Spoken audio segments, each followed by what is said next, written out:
اپنی مجالس میں سرکار رسالت مآب صلی اللہ علیہ وآلہ وسلم کا ذکر نہیں کرتے. ہم ہر وقت علی علی کرتے ہیں، علی کے فضائل پڑھتے ہیں، علی کے قصیدے جی پڑھتے جی، ہیں، سلام بلکہ ہم اللہ علیہ. حقیقت سے انکار کرتے، فخر کرتے ہیں کہ جی الحمدللہ ہم اس ہستی کا ذکر کرتے ہیں جس نے ساری زندگی اپنی اطاعت مصطفیٰ میں گزاری ہو، حقیقت محمدیہ کو ادراک کیا ہو.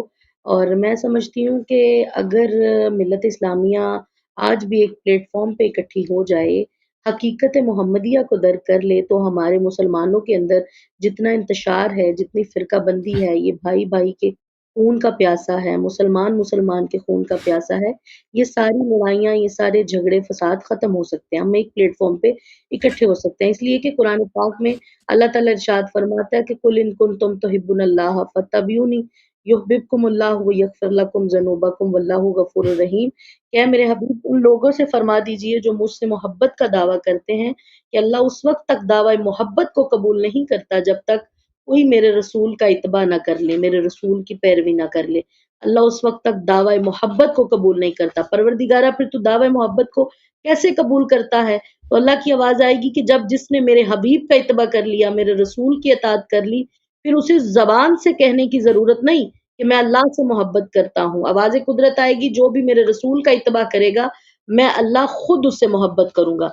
تو نتیجہ یہ نکلا کہ اللہ نے اپنے لیے عشق و محبت کا جو محور و مرکز قرار دیا ہے وہ ذات رسالت مآب صلی اللہ علیہ وآلہ وسلم کو قرار دیا ہے. اور سنت الہی پر عمل کرتے ہوئے ہم شیعہ نے علی ابن ابی طالب نے اپنے لیے جو عشق و محبت کا کعبہ بنایا ہے وہ کسی اور کو نہیں بنایا بلکہ بطول کے بابا کو بنایا ہے. ہم شیعہ جسے بھی مانتے ہیں ذات رسالت مآب صلی اللہ علیہ وآلہ وسلم کی وجہ سے مانتے ہیں، جس کا اقرار کرتے ہیں ذات مصطفیٰ کی وجہ سے کرتے ہیں. اور ملت اسلامیہ کو اتحاد البین المسلمین کے تحت ہم یہ بتانا چاہتے ہیں کہ جن کا بھی ہم انکار کرتے ہیں وہ بھی ذات رسالت مآب صلی اللہ علیہ وآلہ وسلم کی وجہ سے کرتے. کیوں؟ کیونکہ ہمارے علماء نے، ہمارے ہادیوں نے، ہمارے پیشواؤں نے، ہمارے رہنماؤں نے، ہمارے جتنے بھی لیڈرز ہیں، انہوں نے ہمیں درس ہی یہ دیا ہے کہ کی محمد سے وفا تو نے تو ہم تیرے ہیں، یہ جہاں چیز ہے کیا لوح و قلم تیرے ہیں. تو جس جس نے بھی کائنات میں سرکار رسالت مآب صلی اللہ علیہ وآلہ وسلم سے وفا کی ہے، وہ چاہے انسان ہو یا حیوان ہو، ہم شیعہ نے علی ابن ابی طالب اس کا احترام کرتے ہیں. جی سسٹر، اللہ آپ کو جزائے خیر دے. کال ان کی کٹ گئی ہے میرے خیال میں.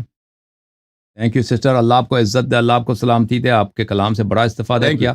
اب ہمارے پاس ہمارے ذاکرہ بیان پھر آئی گئی ہیں، ان کو لے کے آتے ہیں انشاءاللہ. مختصراً ان کے ساتھ گفتگو ہوگی تو اس کے بعد انشاءاللہ تبارک مزید کال دیں گے. السلام علیکم. علیکم السلام ورحمۃ اللہ وبرکاتہ. علیکم السلام. بیان خیریت سے انشاءاللہ؟ جی حسن، جی الحمدللہ. آپ بتائیں، آپ خیر وفیت سے ہیں حسن اللہ بھائی؟ تعالیٰ آپ کو عزت دے. Thank you sister. آگے وہ کچھ نیٹ ورک کی وجہ سے کال ڈراپ ہو گئی تھی تو آپ سے کوئی بات گفتگو نہیں ہو پائی. تو کوئی بات. کافی دیر سے عثمان بھائی جو کوشش کر رہے تھے کہ دوبارہ سے جی کال مل سسٹر، جائے. اللہ آپ کو عزت دے، تو اللہ آپ کو گفتگو سلامتی دے. آپ تراویح کے متعلق اچھی گفتگو کر رہے ہیں. جی تو آپ کا فیوریٹ موضوع چل رہا ہے، پسندیدہ موضوع آپ کا. Thank you. تو اس حوالے سے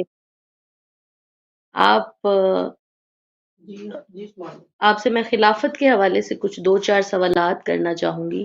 دو چار جو کہ سوالات نہیں اکثر سسٹر، ایک سوال کر رہے ہیں، ایک سوال کر رہے ہیں. اللہ آپ کو جزائے خیر دے، کیونکہ آپ خود ماشاءاللہ اہل تحقیق ہیں تو ہم اللہ آپ کو عزت دے. ہمارے سے یہ سوالات ہوتے ہیں اور بہت زیادہ یہ سوالات کیے جی جاتے ہیں کہ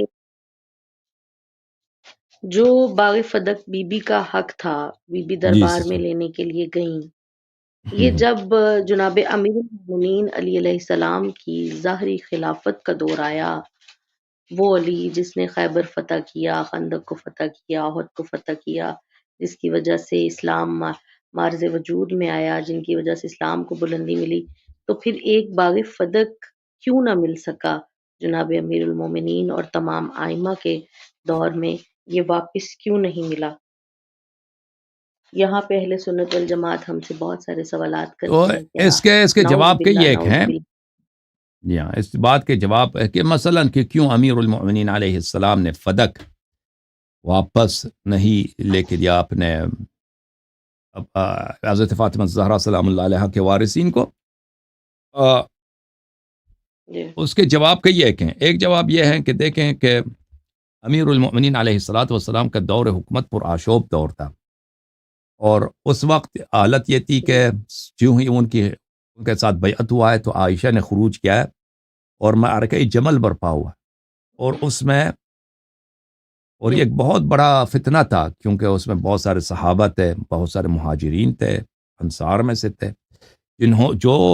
جنہوں نے رسول امیر المؤمنین علیہ السلام کی بیعت توڑ دی ہے، ان کے خلاف بغاوت کیا ہے، لوگ مسلمانوں کو جمع کیا ہے، اور امیر المؤمنین علیہ السلام پہ ایک بہتان کہ یہ جو ہے عثمان کے قاتل ہیں، ہم ان سے عثمان کے خون کا بدلہ لیں گے، حالانکہ وہ خود ان لوگوں نے عثمان کا خون کیا تھا.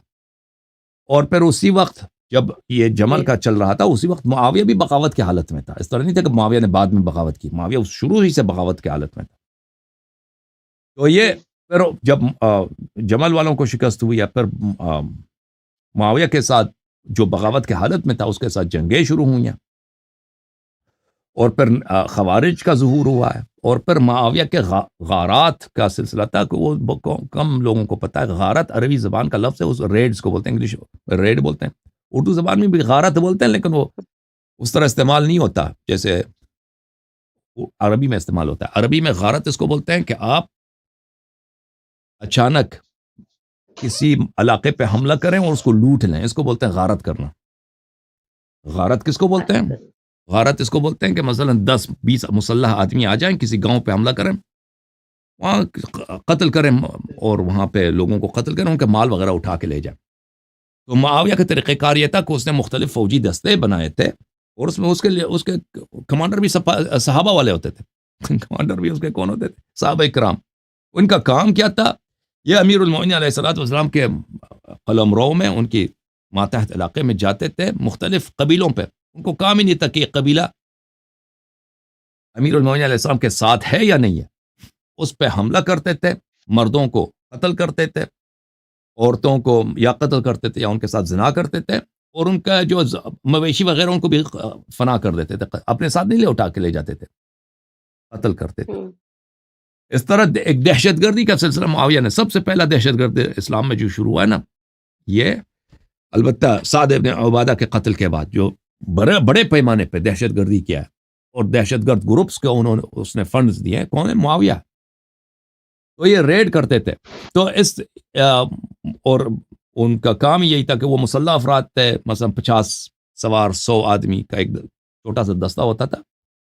اب قبائل تو رہتے ہیں مختلف علاقوں میں، ان کے پاس اسلحہ نہیں ہوتا، وہ لڑنے کی تیاری تو نہیں ہوتی ان میں، رات کی تاریکی میں حملہ کرتے تھے، ان کو قتل کرتے تھے، پھر دوسری جگہ جاتے. تو حالات اس طرح پرآشوب تھے. تو ان حالات میں پھر امیر المؤمنین علیہ الصلوۃ والسلام کی حکومت کبھی مستقر نہیں ہوئی، پھر وہ جنگی کی حالت میں شہید ہو گئے. وہ معاویہ سے جنگ کی تیاری کر رہے تھے کہ جب ان کی شہادت ہوئی ہے. تو اس حالت میں ان سے یہ توقع کرنا کہ وہ فدق انہوں نے کیوں واپس نہیں لیا، تو اس کا جواب بڑا واضح ہے. ان کی حکومت ایک پرآشوب حکومت تھی، اور ان کا دور حکومت اس طرح نہیں تھا کہ وہ حالات میں مسلط تھے، اور پوری جو لوگ ان کی اطاعت کر رہے تھے، اور سب کچھ اگر وہ چاہتے تھے ہو سکتا تھا. تو یہ اس طرح حالات نہیں تھے. ایک بہت جو سچویشن تھی وہاں پہ اس طرح تھی. دوسری بات یہ ہے کہ امیر المؤمنین علیہ الصلوۃ والسلام کا اپنا خطبہ ہے. میں نے کل، اگر جو لوگوں نے کل دیکھا ہے میرے پروگرام کو، کہ وہ اپنے خطبے میں فرماتے ہیں کہ مجھ سے پہلے جو وہ روضہ کافی کی جلد نمبر 8 میں، کہ مجھ سے پہلے جو خلفاء تھے وہ کیا کرتے تھے، انہوں نے بہت سارے کام کیے ہیں کہ انہوں نے رسول پاک صلی اللہ علیہ وسلم کی مخالفت کی ہے،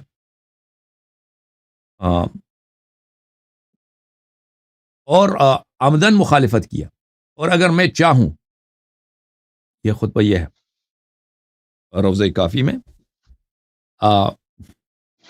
رسول پاک جلد نمبر 8 کافی کی صفحہ نمبر 53 میں یہ خطبہ، صفحہ نمبر 58 میں یہ خطبہ شروع ہو جاتا ہے، حدیث نمبر 21.